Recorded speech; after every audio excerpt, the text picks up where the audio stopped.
Quando eu quero adubar uma cultura agrícola, quais seriam os principais passos que eu devo seguir para conseguir garantir o sucesso da minha recomendação de adubação? Esse é um tema extremamente importante para culturas comerciais e é exatamente sobre isso que a gente vai estar falando no vídeo de hoje. E o vídeo de hoje é um oferecimento do GES Rural, um software desenvolvido para o produtor rural na organização dos gastos da sua propriedade. Nele você consegue separar a propriedade em talhões, controlar os gastos com produtos e gerenciar o seu estoque. É muito fácil de usar. Nele você consegue saber exatamente o que está sendo gasto e ver quais atividades estão dando mais lucro. E o melhor, quem é inscrito aqui do canal tem 15 dias para testar gratuitamente. Clique no primeiro link disponível na descrição e comece hoje mesmo. Olá galera, sejam bem-vindos a mais um vídeo aqui do canal. A gente pede, se você gosta e quer nos apoiar no nosso conteúdo aqui para o YouTube, para você se inscrever, deixar o like e compartilhar esse vídeo, ok?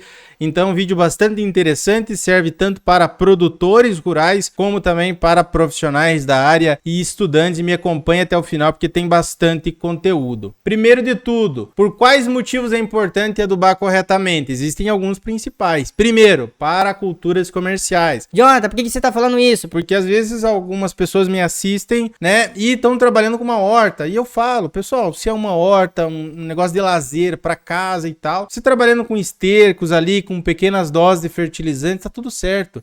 Agora, quando você passa de culturas de hobby, de plantio ali de fundo de quintal para cultura comercial, opa, aí você já tem que começar a trabalhar com doses exatas, tem que trabalhar também com planejamento de fertilidade, tem que trabalhar com análise de solo para conseguir ter o melhor resultado possível, porque você está investindo. Então, se você quer estar investindo, você quer ter retorno, é diferente de uma hortinha ali e tal, que até pode te fazer bem, né, uma terapia, plantar, porém o teu objetivo principal não é ter lucro, né, ou qualquer coisa desse gênero. Evita também perder dinheiro com adubação desequilibrada. Hoje, para você ter uma ideia, de 30 a 50, 55% do gasto com uma lavoura é com fertilizantes. E é também onde a gente consegue economizar mais. Então hoje, por exemplo, com herbicidas, fungicidas, inseticidas, dá para economizar? Dá. Mas em muitos casos é impossível. Sei lá, deu muita cigarrinha no teu milho. A cada 5, 7 dias você tem que entrar com pulverização, senão acaba com a tua lavoura. Entende? Então aqui na fertilidade, um solo mais equilibrado, você consegue sim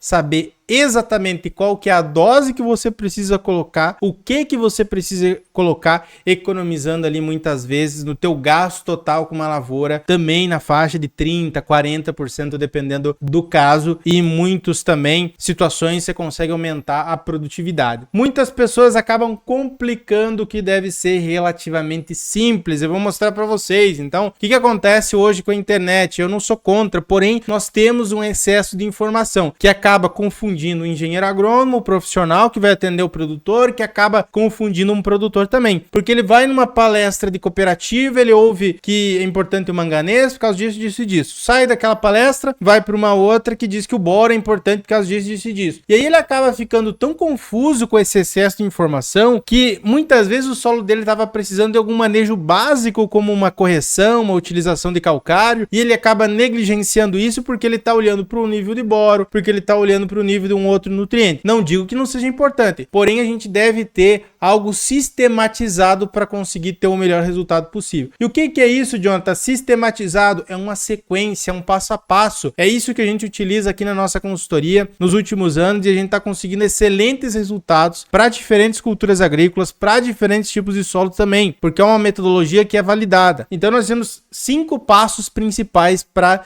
sair um laudo de adubação, tá? Que não são complicados, eu vou mostrar para vocês ao longo também de cada um desses passos. Primeiro, necessidade de calagem. Depois que eu verifico a necessidade de calagem, eu passo para classificação de macro e micronutrientes. Depois, para definição de doses de nutrientes. Depois que eu vejo as doses de nutrientes, eu passo para definição de dose de fertilizante. E por último, definição de parcelamento e aplicação. E eu vou falar sobre cada um desses passos aqui, ok? Então, no passo número 1, o que a gente faz? A correção de solo como primeiro procedimento. Eu nunca vou recomendar um fertilizante NPK sem antes olhar para a análise de solo e verificar se precisa de calcário ou não. Se eu aplicar o melhor fertilizante do mundo, com liberação lenta, com matéria orgânica, com nutrientes em grânulo único, e não sei o que, e um solo ácido com pH muito baixo, com uma baixa saturação por bases, eu não vou ter um resultado muito satisfatório. Isso acontece em muitas propriedades do Brasil. Às vezes o produtor chega aqui na consultoria e fala o seguinte: olha, mas eu tô seguindo a orientação aqui da agropecuária, tô colocando uma dose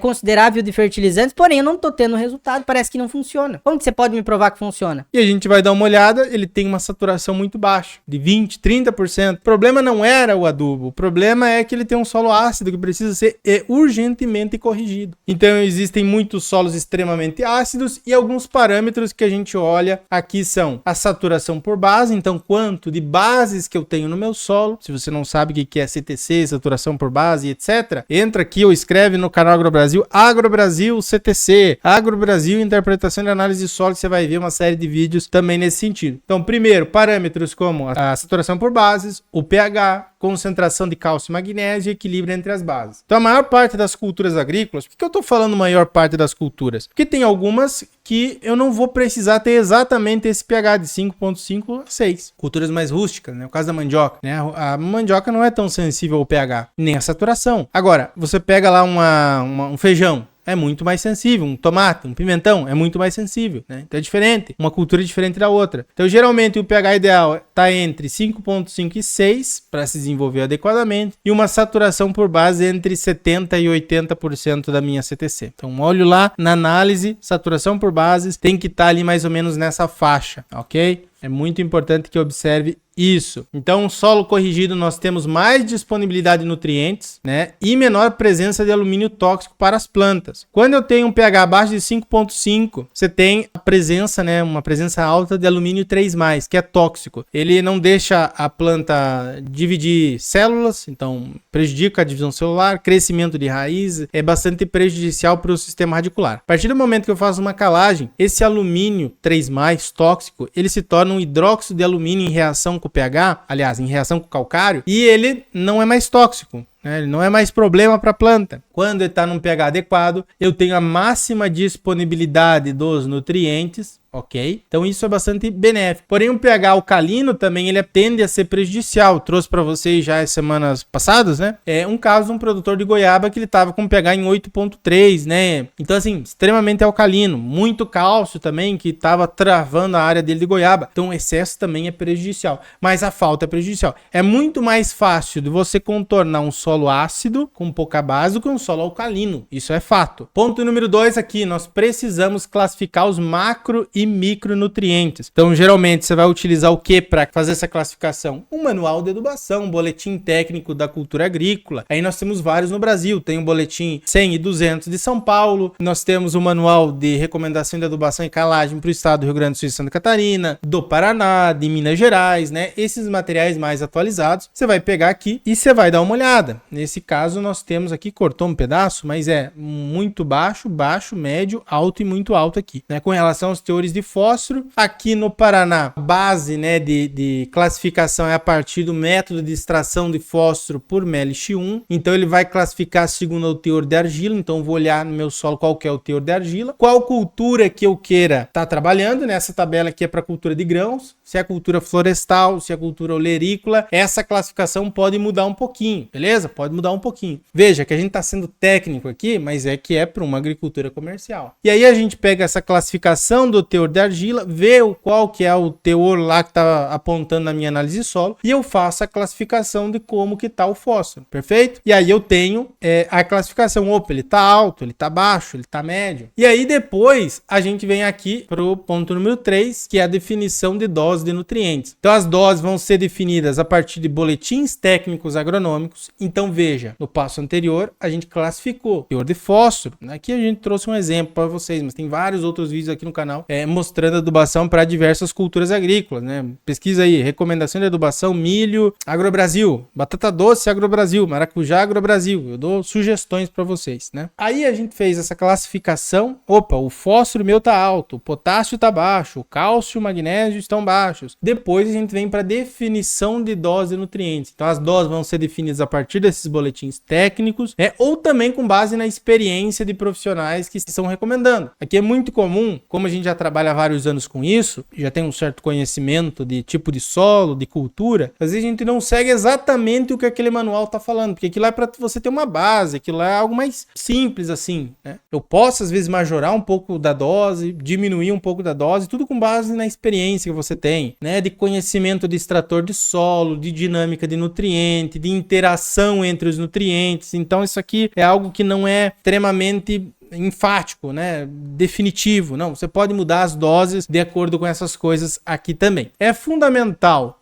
para se fazer uma adubação equilibrada. Fundamental definição de dose. O que você vai colocar para plantar? Varia de acordo com a cultura e a época que está se posicionando os nutrientes. Cultura agrícola. O milho é muito diferente da soja, que é muito diferente do tomate, que é muito diferente do pimentão. São as culturas agrícolas, é a mesma coisa você querer dar a tua ração do cachorro para o cavalo, ou dar a ração do cavalo para o periquito. Não tem nenhum sentido. Tá muito diferente de fato. É mais ou menos essa analogia que a gente faz. A nutrição vai variar de acordo com a necessidade da cultura, perfeito? E aí vai chegar em tabelas como essa aqui, que eu tenho do meu nutriente potássio, para a produtividade de soja, para a produção de soja aqui para o estado do Paraná, com diferentes classes de expectativa de produção, então menos do que 3 toneladas por hectare, entre 3 e 4, entre 4 e 1 e 5 e acima do que 5. Então a maior parte das cultivares da genética hoje em dia, nós recomendamos aqui geralmente para 80, 90, 100 sacos, dependendo da área, né? Então fica nessa coluna aqui. Com base no que eu interpretei do nível de potássio lá da minha análise de solo, eu venho aqui, opa, o meu potássio lá eu vi pela tabela, pelo boletim que estava médio. Eu quero produzir 80 sacos, então eu preciso colocar pelo menos 90 quilos por hectare de K2O. Então eu defino isso já. Posso diminuir um pouco, né? Eu posso colocar 80, posso colocar 100, depende, entendeu? E te dá uma base muito interessante essas tabelas, porque elas são calibradas, com base em estudos científicos aqui também. Então eu defino essa dose de nutriente. Depois que eu definir a dose de nutriente, o que eu vou fazer? Eu defino dose de fertilizante. Depois eu vou mostrar para vocês mais ou menos como é que fica isso. Então defini lá quanto que eu preciso de nutriente. Agora eu vou ver quanto que eu preciso do fertilizante que eu vou jogar na minha área. Eu não vou colocar apenas o nutriente, eu vou colocar o fertilizante. Então hoje existem muitos fertilizantes disponíveis no mercado com muitas características diferenciadas. Você vai ter fósforo solúvel, né? Fertilizante fosfatado acidulado, você vai ter fosfato natural, você vai ter fertilizante em grânulo único, você vai ter silicado de potássio. Pessoal, hoje existe uma infinidade de fertilizantes. Até por isso a gente fala sobre essa questão dos fertilizantes dentro da nossa formação em nutrição de plantas. Pode ficar tranquilo que não estão abertas as inscrições, né? Em algumas vezes por ano a gente lança uma turma nova da nossa formação em nutrição de plantas para tratar de uma maneira mais aprofundada desse tema, para conseguir combinar a característica do fertilizante com o que eu tô plantando. Não adianta eu pegar um fosfato natural e colocar lá para a cultura da soja ou para a cultura do milho, que eu preciso do fósforo prontamente disponível. Seria muito melhor um super triplo, muito melhor um fertilizante fosfatado acidulado. Então nós devemos saber calcular a dose necessária e o melhor posicionamento daquele produto. Então você vai fazer o cálculo. E esse cálculo é extremamente simples, mas tem muita gente que se perde. O que a gente precisa saber? Qual que é a dose do nutriente que nós definimos no passo anterior e qual que é a concentração do nutriente que nós temos no fertilizante. Sabendo disso, eu pego a dose do nutriente que eu preciso e divido pela concentração do nutriente no fertilizante. Simples assim, não tem segredo nenhum. Então eu até trouxe um exemplo para vocês aqui. Se a gente precisasse de 100 quilos de nitrogênio, 60 quilos por hectare de K2O e a gente fosse utilizar uma ureia a 45% de N e um cloreto de potássio a 60% de K2O, quanto que eu precisaria colocar tanto da ureia como do cloreto de potássio? Aquela coisa que eu falei para vocês. A dose do nutriente dividido pela concentração do nutriente no fertilizante. Então, o nitrogênio seria 100 dividido por 0,45, 222 kg de ureia. E o potássio, 60 dividido por 0,6, 100 kg de cloreto de potássio. Eu estaria colocando 60 kg de K2O. E aqui eu estaria colocando 100 kg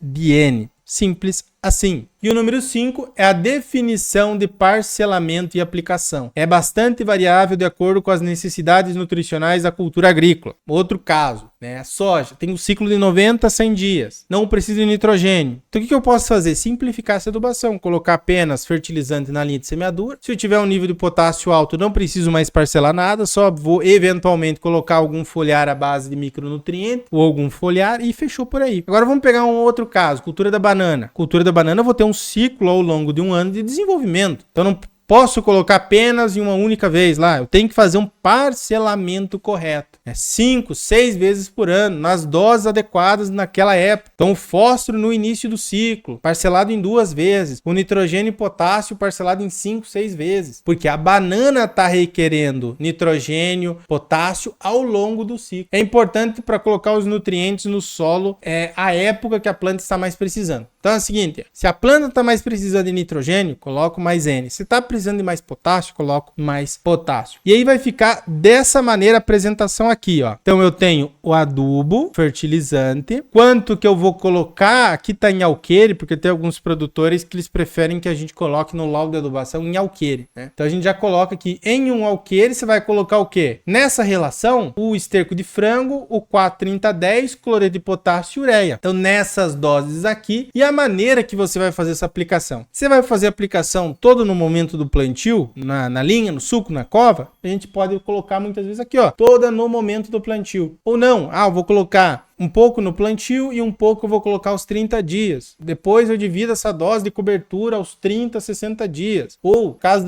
vou pegar aqui outra cultura, maracujá. Maracujá tem adubação de plantio, adubação de formação e adubação de produção. Então a adubação de plantio é aquela que é feita apenas no dia do plantio. Eu tenho a de formação, que é aos 30, 60, 90 e 120 dias. E posteriormente a isso começa a de produção. Tem esse parcelamento e quanto que você vai jogar ali em cada um desses dias. Como que vai ser esse parcelamento? Tudo com base na expectativa de produção, na cultura agrícola que você está trabalhando, né? Na concentração de nutrientes que você tem no solo e assim por diante. Ok, pessoal? Então, uma adubação equilibrada traz muitos benefícios para o solo. Nutrientes em equilíbrio. Você não coloca nem em excesso nem em falta. Você coloca exatamente o que a tua lavoura está pedindo. Exatamente os produtos que vão dar mais resultado para aquele teu caso especificamente. Prevenção contra deficiências nutricionais. A deficiência de hoje, uma adubação desequilibrada para essas culturas de alto potencial produtivo, você vai ter sim deficiência nutricional. Folha amarelada, planta travada, raquítica, que não consegue se desenvolver. Melhoria da produtividade das áreas, em muitos casos isso é bastante notório quando, às vezes, você está fazendo uma adubação que não tem tantos critérios técnicos, você reduz um pouco a adubação de um nutriente e aumenta de outro e você já tem um resultado ali 20, 30% melhor. E também a maior economia com fertilizantes. Hoje o fertilizante é caro, representa uma boa fatia do plantio de várias culturas agrícolas, a gente tem que adubar adequadamente. Espero que vocês tenham gostado desse vídeo também. Se você gostou, quer nos apoiar, deixa aqui abaixo o seu comentário, né? Compartilha o vídeo. Aqui na descrição tem o link também para você chamar a nossa consultoria e os nossos treinamentos profissionais para você se especializar. Fiquem com Deus, até o nosso próximo vídeo e tchau, tchau!